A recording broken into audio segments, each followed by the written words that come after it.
My name is James Williams Jr. This is Kung Fu Havoc number 2. So about maybe, just maybe, 30 or 40 minutes ago, I had a conversation with my uncle about some shit that happened in a past life. I don't like talking about it because it has something to do with my ex-fiance and a friend of hers. And I'm not going to give any names of all that, not just for legal reasons, but for fucking respect, you know. And if you're a person who hasn't had a lot of sexual adventures or whatever, because it did involve sex in the conversation, and, you know, one of the things that my ex-fiance and I argued about was why she could tell her friends about our sex life and I couldn't tell mine. And respectfully, now that we ain't together, it ain't my place to bring that shit up. But when you tell somebody that you don't want to talk about something, you don't have to agree with me on this fact or anything, but don't you think it's fair for you to respect that person when they don't want to talk about something and not bring up good times that are no more in their life, or the person that gave them a good time in their life or really was their reason for living? And why would you constantly try to make someone re-feel pain? Because my fiance and I, we had a real difficult breakup. It wasn't difficult for her. It was damn difficult for me. You know, and I'm not going to lie about it, you know. Some people you don't truly fall out of love with. But in that same breath, you can't make people fall in love with you. Love has to work on both sides of the spectrum. You know, it can't just be one or the other. Either you both need to be in it all the way or not at all. And if you're not going to be man or woman enough to be in it all the way, then you should probably let that person that you're leading on know that from the jump. Now, I'm not going to go into detail about my fiance and all that. I'm not going to give you her name.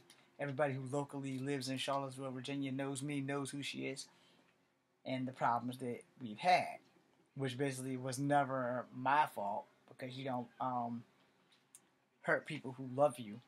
You know, you damn sure don't do it intentionally, and you damn sure don't mistreat the person who loves you more than life itself. And, you know, things beyond my control is how I got into the situation to begin with. So, I was watching some lesbians kiss on YouTube.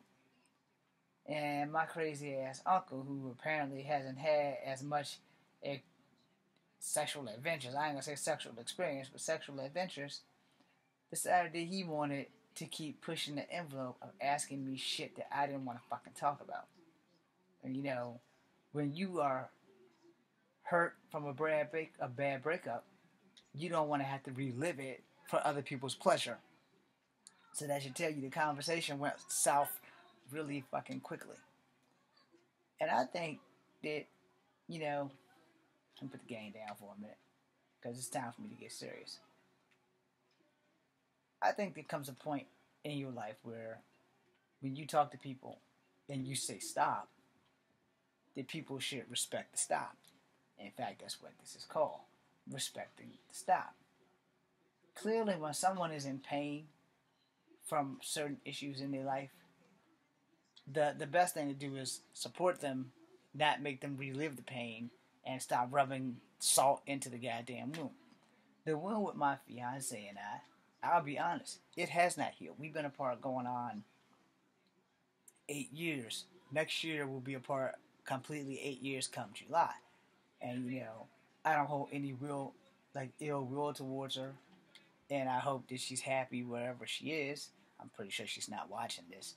But in that same breath, I will respect her, because I do still have strong feelings for her, you know. And some people you don't truly fall out of love with. She was the love of my life. And I would say that she is still the love of my life, and she always will be. But just because somebody is the love of your life don't mean that you can be together. That's a hard pill you have to swallow. I've been swallowing it for the last 7 and some change. And I'm honest about it. I'm not going to sit here and lie about it. And for whoever's watching, if you don't accept it, hey, ain't a damn thing I can do about it. I know how I feel. I've talked to people about this shit time and time again. I've talked to my aunt because she's actually been more of a best friend than my dad, and and she got me. She got where I was coming from, and she harbors the same feelings. And she told me, there are some people that no matter what you do, you truly cannot fall out of love with them. You can move forward by force or by course, but you don't truly fall out of love with them. And understanding that is the difference maker. You have to have a understanding of people in life. And the thing with that, a lot of people don't have that opening and honest understanding. So, not too long after her and I had broke up, I dated some other girls. I came up with a slogan called Respect the Stop. I'm the only one who knows about the slogan because no one knows who the fuck I am. And being that I'm a working actor in my own stuff and not a professional working actor the way I would love to be, that policy doesn't really apply to everyone else because no one knows anything about respecting the stop. So, as I said, I didn't want to relive the adventure because it still cuts like a knife. And the one thing that I have always told myself, that if I'm ever the cause of someone suffering, I would never ever be the person to keep making them relive it over and over and over and over and over. And I wouldn't want nobody to do that to me. It's the same thing about not being a home wrecker, not messing with married women, stuff like that. And I'm totally against, destroying somebody's life and ruining their home and all kinds of other stuff. I love long hair. I'm sorry. You can do so much with it. That totally just happened.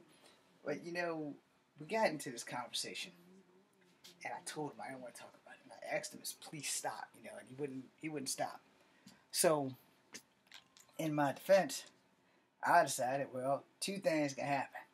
I can disrespectfully hang up on the bastard, or I can leave the room and let him talk to my cell phone by himself, which is exactly what I did. Because I'm one of these people. If I tell you to stop one time, it's kind of like a woman turning you on, getting your dick hard, and the second you get ready to penetrate, she goes, no. If you go any further than that, you've raped her. So you can't do that. So you have to just get the fuck up and go the fuck home. Well, when it's not about that, though, when it's about feelings you don't want to relive, things that hurt your soul, not your heart, but your fucking soul, things that dig so deep that you can't fucking relive it because it still hurts no matter what. And this may hurt me for the rest of my life because I had plans with that girl for the rest of my life. And I had to move on by force, not course.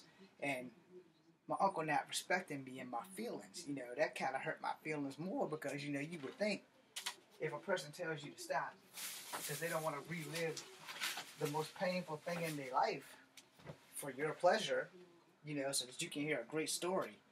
There's nothing great about somebody whose heart has been broken and you want to hear how they had a sexual adventure. They really ain't your goddamn business in the first place, so you shouldn't be asking about this shit. If you want to know how it feels, go do it yourself. Go on a sexual adventure. I don't want to go too deep into detail just in case her and her friend are watching. Because like I said, I don't want to disrespect them. But, I was completely thrown back by how this motherfucker wanted me to keep talking about shit that hurt me so goddamn bad. Now, the event that we talked about didn't hurt me. Let's get that clear. But reliving it and knowing what I had planned and what I don't have and what I could have had and what I should have had and how my life was going really great and then it wasn't and now it's not something that you should ever force amongst somebody. And my uncle tends to have a habit of doing this. And he doesn't realize it or he doesn't give a shit. He doesn't want to apologize. And in this event, an apology is not fucking good enough. Because some things, I have another policy that I strongly believe and I strongly follow and I will follow until the day I die. When people tell you they're sorry, unless it's something physical that they did to you, it's bullshit.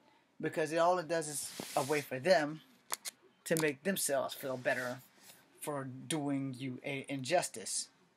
And people don't get that. And I tell people all the time, just because you say you're sorry doesn't mean you're sorry, because if you was truly sorry, you wouldn't have done what the fuck you did in the first place to that person. And like I said in another video, oops, I stepped on your shoe. I didn't see your foot there. I did not mean that. I bumped you in the hall walking. I was texting while walking, so I didn't see you. Those are things you can apologize for and be sincere about.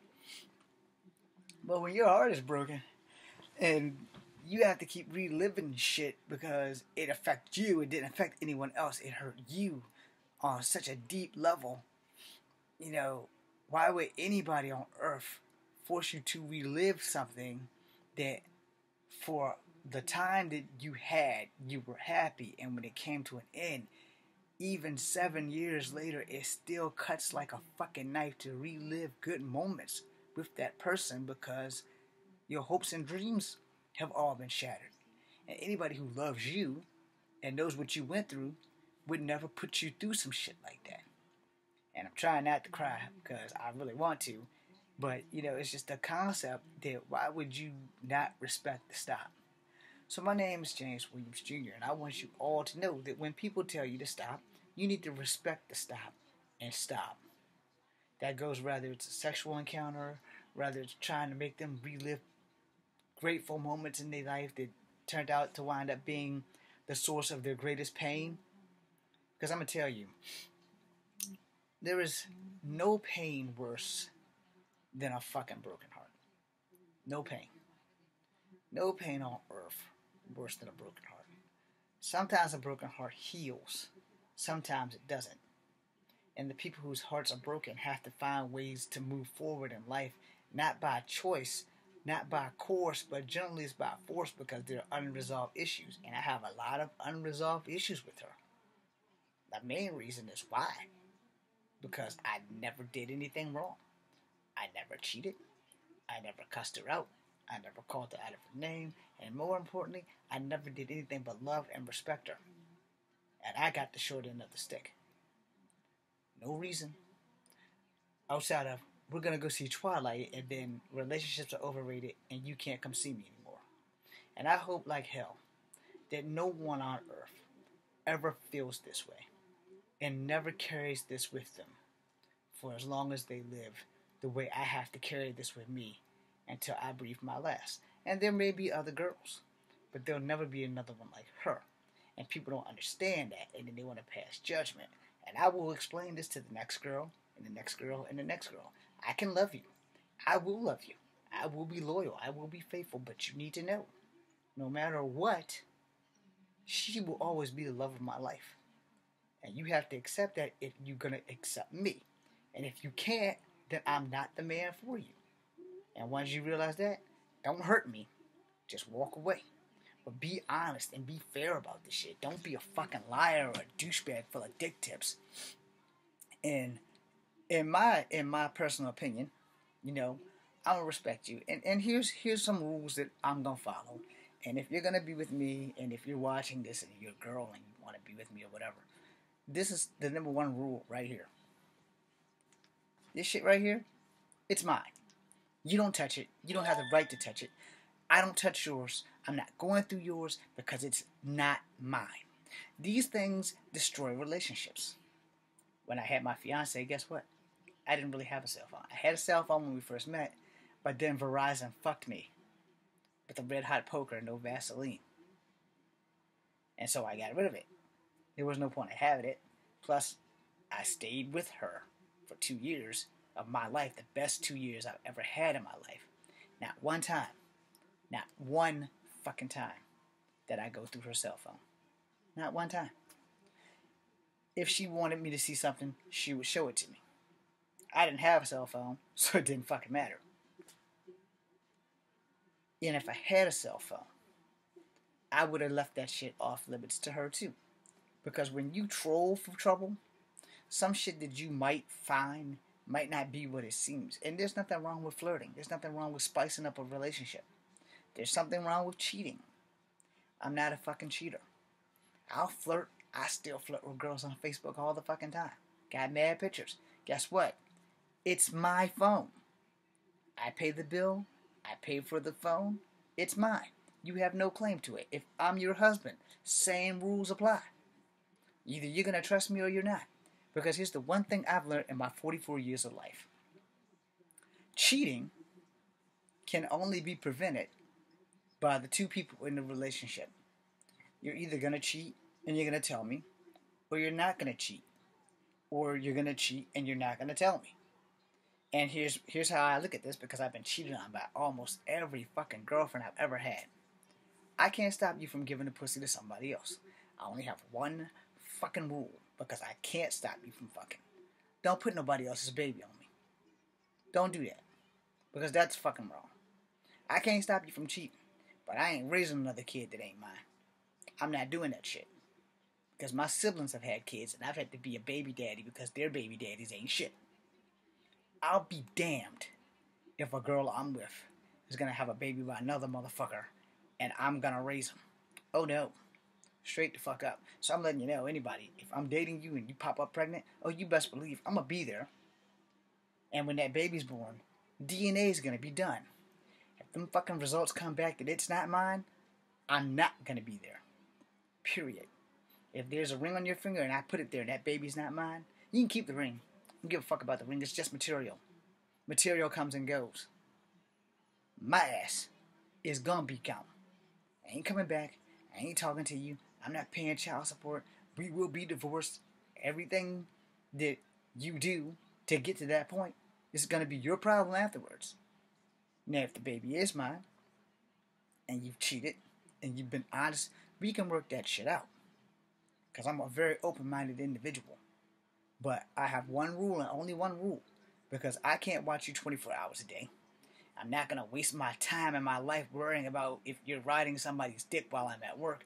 Because if you are, it's really nothing I can do to stop you. This is the reality of the world. And most people aren't really aware of reality. Fairy tales, one, don't exist. If they did, I would be making this video. Alright? Two, a woman's vagina is still attached to the woman that if you're in a relationship with her or not, it's her vagina. There ain't a damn thing you can do in this or say on who the fuck she can and can't give it to. Even if you're married. If your wife wants to go out and fuck somebody else, guess what? The fuck you gonna do? If she riding a dick when you come home, the only thing you can do is beat both their ass. And legally you can't do that because the law protects the guilty. So respect the stop. Be honest. You get a little bit more sleep when you're honest. Unless you're paranoid like me and just don't really sleep because I don't trust people. I'm James Williams Jr. Once again, respect the stop. Have a good night.